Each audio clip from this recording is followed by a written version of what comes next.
अभी मैं अंदर दर्शन करके आ गया हूँ और अंदर श्री नारायण की बहुत ही सुंदर प्रतिमा बना रखी थी। वैसे तो अंदर वीडियो बनाना अलाउ नहीं था, इसलिए मैंने अंदर की वीडियो नहीं बनाई है। बाकी बाहर से मैं आपको दिखा दूंगा मंदिर किस टाइप का बना हुआ है। और बहुत ही सुंदर प्रतिमा बना रखी थी और दर्शन भी हो गए हैं। दिल बिल्कुल खुश हो गया है, क्योंकि यहाँ पे जब भी मैं आता हूँ कुरुक्षेत्र तो श्री नारायण के दर्शन ज़रूर करता हूँ। अगर आप यहाँ पे आए तो सबसे पहले बिरला टेम्पल में आए और यहाँ पे श्री नारायण के दर्शन करें। तो चलिए मैं आपको दिखा देता हूँ ये जो बिरला टेम्पल है ये किस टाइप का बना हुआ है। गुड मॉर्निंग दोस्तों, एक बार फिर से आपका मेरे ब्लॉग चैनल में स्वागत है। तो आज मैं आया हूँ कुरुक्षेत्र और कुरुक्षेत्र के प्रसिद्ध टेम्पल श्री गीता बिरला टेम्पल, जो कि देश ही नहीं बल्कि विदेशों में भी प्रसिद्ध टेम्पल है। और यहाँ देश ही नहीं बल्कि विदेशों से भी सैलानी घूमने के लिए आते हैं। और जब यहाँ पे गीता जयंती का फेस्टिवल होता है तो ये मंदिर श्रद्धालुओं से बिल्कुल भर जाता है। तो आज हम इसी मंदिर को एक्सप्लोर करेंगे और देखेंगे इस मंदिर में आपके घूमने के लायक क्या चीज़ है, आपको क्या कुछ देखने को मिलता है। तो चलिए स्टार्ट करते हैं। और इस मंदिर के 3 मुख्य द्वार है जो अभी आप देख रहे हो, ये बाज़ार के अंदर से ही कट हो जाता है। और जहाँ से मैं आया था वो इसका मेन एंट्रेंस है और उसी के सामने हनुमान मंदिर भी बना हुआ है, तो आप वहाँ से भी आके सीधा मंदिर में दर्शन कर सकते हो। और जैसे ही आप मंदिर में एंटर करते हो तो सबसे पहले तो आपको ये संगमरमर का बना हुआ एक बहुत ही विशाल घंटा दिखाई देगा, जिसमें कुछ संस्कृत भाषा में लिखा भी गया है। ये देखो कुछ इस प्रकार से इसकी डेकोरेशन की गई है। इसी के चारों तरफ आपको एक बहुत ही बड़ा पार्क भी देखने को मिलता है। और यहाँ पे सभी जब गीता जयंती के फेस्टिवल होता है और यहीं पे रेस्ट करते हैं। और आप देख सकते हो इसमें काफ़ी ज़्यादा आपको बड़े बड़े आम के पेड़ भी देखने को मिलते हैं और चारों तरफ काफ़ी ज़्यादा हरियाली हो रखी है। और सामने ही आपको गीता बिरला टेम्पल भी दिख रहा होगा। और ये एक संगमरमर का और एक मार्बल का एक आपको महाभारत का रथ भी दिखाई देगा। ये देखिए कुछ इस प्रकार से यहाँ पे पेड़ पौधे लगाए गए हैं। बिल्कुल आपको हरियाली देखने को मिलती है, जहाँ भी नज़र डालोगे आपको हरियाली हरियाली देखने को मिलेगी। तो चलिए रथ भी दिखा देता हूँ आपको। और इसी के साथ में यहाँ पे बैठने की भी व्यवस्था है आपकी, आप यहाँ पे पार्क में भी बैठ सकते हो। और इसी के साथ में ये देखो बैठने की कुछ सीट भी बनाई गई है, तो यहाँ भी आराम से आप बैठ सकते हो। और यहाँ पे पार्किंग की भी व्यवस्था है।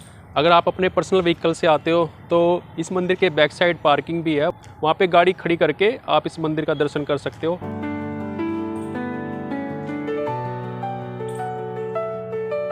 और यहाँ के जो कर्मचारी है उनको थैंक्स तो बनता ही है भाई, क्योंकि उन्हीं की मेहनत से ये मंदिर इतना साफ स्वच्छ दिखाई देता है।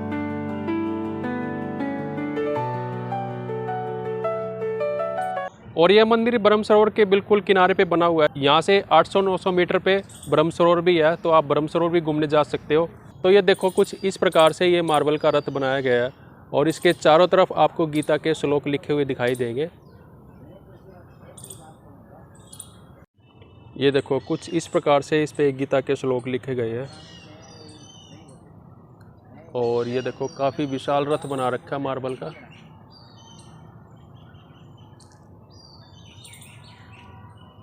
और अंदर ही एक तस्वीर बनाई गई है श्री कृष्ण अर्जुन को उपदेश देते हुए।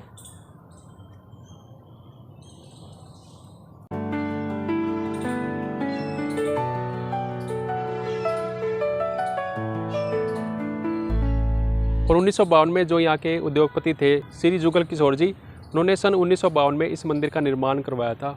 और आज भी देखो ये बिल्कुल सही सलामत खड़ा है और इसे देखने के लिए हज़ारों श्रद्धालु रोज आते हैं। और इस विशाल रथ में 4 विशाल घोड़े खड़े हैं जो कि रथ को खींचते हुए दिखाई देंगे। ये रथ भगवान श्री कृष्ण द्वारा अर्जुन को गीता का उपदेश देने के दृश्य को जीवंत करता है। और इतना ही नहीं, 1988 में जब इस रथ का निर्माण करवाया गया था तो व्हाइट मार्बल का उपयोग किया गया था। और यहाँ पे आपको गीता का एक श्लोक भी देखने को मिलेगा। और भगवान श्री कृष्ण का मंदिर होने के कारण यहाँ पे जन्माष्टमी बड़ी धूमधाम से मनाई जाती है। बाहर से आपको ये मंदिर कुछ इस तरीके से दिखाई देगा। और जैसे आप अंदर जाते हो तो आपको एक बड़ी श्री नारायण की प्रतिमा दिखाई देगी और आप अंदर जाके दर्शन कर सकते हो। और सामने ही एंट्रेंस गेट है और यहीं से जब आप थोड़ी सी आगे जाते हो तो आगे ब्रह्म सरोवर आता है, तो आप ब्रह्म सरोवर भी घूम सकते हो। और इसी के साथ यहाँ के प्रकृति की जो छटा है वो आपका मन मोह लेती है। और यहाँ पे आपको बहुत ही ज़्यादा सुगंधित फूल के पौधे भी देखने को मिलते हैं। चारों तरफ हरियाली आपका मन अपनी ओर आकर्षित कर लेती है। और यहाँ पे आपको बहुत ही बड़े बड़े पेड़ भी देखने को मिलेंगे। इसके नीचे हरदम छाया रहती है, तो अगर आप धूप में भी थक जाते हो तो इसकी छाया में आराम कर सकते हो। ये देखो ऐसे ही यहाँ पे बहुत सारे पार्क बने हुए हैं। तो मंदिर तो क्लोज कर रखा है, अंदर जाना अलाउ नहीं है, तो आप बाहर से दर्शन कर सकते हो। और यहाँ पे आपको विष्णु जी के जो रथ है गरुड़ जी, उनके भी दर्शन कर सकते हो। और जो नारायण जी का मंदिर है, तो इसके सामने आपको भगवान गरुड़ जी दिखाई देंगे, तो आप इनके दर्शन कर सकते हो।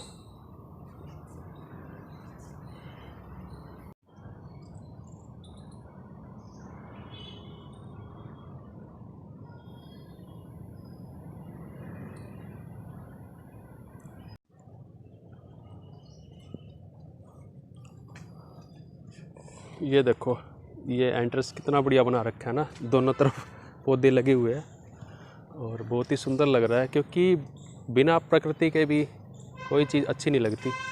और आप देखो कितनी ज़्यादा पक्षी भी आए हुए हैं, शांत वातावरण। और यहाँ पे आपको बिल्कुल शांत वातावरण देखने को मिलेगा। और इसी के साथ में यहाँ पे पक्षियों के लिए भी दाना डालते हैं। ये देखो बहुत ज़्यादा यहाँ पे पक्षी भी आए हुए हैं। और ये है पार्किंग एरिया। तो आप अगर अपने व्हीकल से आते हो तो सामने आपको एंट्रेंस गेट दिखाई देता है, वहाँ से अपनी गाड़ी को लाके यहाँ पे खड़ी कर सकते हो और फिर इस मंदिर का विज़िट कर सकते हो। और इसी के साथ में मंदिर के अंदर ही एक धर्मशाला भी बनी हुई है। तो अगर आप यहाँ पे एक दो दिन के लिए स्टे करना चाहते हो तो आप यहाँ के जो पंडित जी हैं उनसे कांटेक्ट करके इस धर्मशाला में रुक सकते हो। तो इसका भी अलग अलग चार्ज होता है, तो आप अपने अनुसार यहाँ पे रुक सकते हो। और ये धर्मशाला भी काफ़ी बड़ी बनी हुई है अंदर से।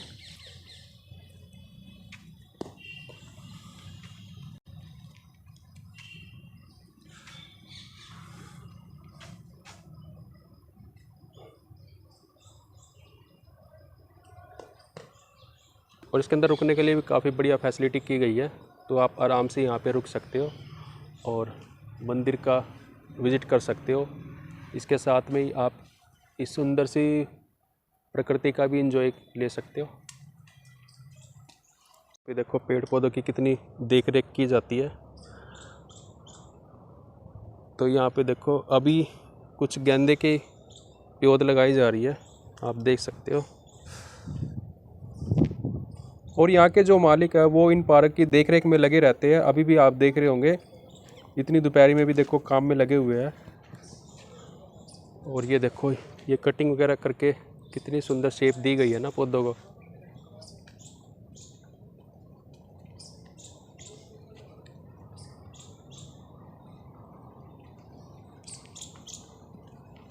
और ये देखो यहाँ पे गुलाब के फूलों की कितने ज़्यादा पौधे लगाए गए हैं और अभी गुलाब के फूल भी आ गए इनके ऊपर, बहुत ही सुंदर लग रहे हैं।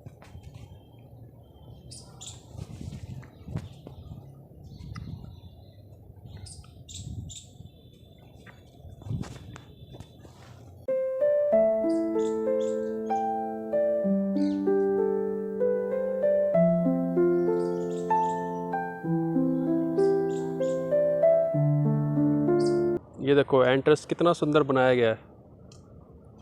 और जब यहाँ पे चलते हैं ना तो एक अलग ही वाइब आती है भाई। प्रकृति में चलने का आनंद ही कुछ अलग है।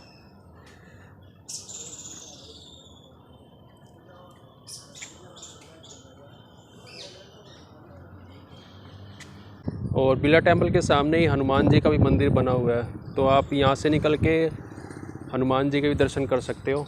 और यहाँ पे भाई साइलेंस का भी पूरा ध्यान रखा गया है। अगर आप यहाँ पे आते हो तो बिल्कुल साइलेंस में रहे और साइलेंस में दर्शन करें, क्योंकि मंदिर में वैसे भी जब क्राउड हो जाता है तो शोर शराबा अच्छा नहीं लगता। और ऐसे ही जगह पे आके तो शोर शराबा बिल्कुल नहीं करना चाहिए। और बिल्कुल आप आराम से इस मंदिर के दर्शन कर सकते हो और इस मंदिर का विज़िट कर सकते हो। ये साथ में यहाँ पे कुछ सुगंधित फूल के पौधे भी लगाए गए हैं। ये देखो, ये मोगरे के पौधे आपको यहाँ पे देखने को मिलते हैं और इसमें से बहुत ही ज़्यादा खुशबू आ रही है। ये देखो, खिले हुए भी कितने सुंदर लग रहे हैं। और इस साइड भी लगा रखा है और इसकी वजह से ना इस पार्क की सुंदरता बहुत ज़्यादा बढ़ गई है। जब आप यहाँ पे बैठोगे तो आपको बहुत ही अच्छा लगेगा।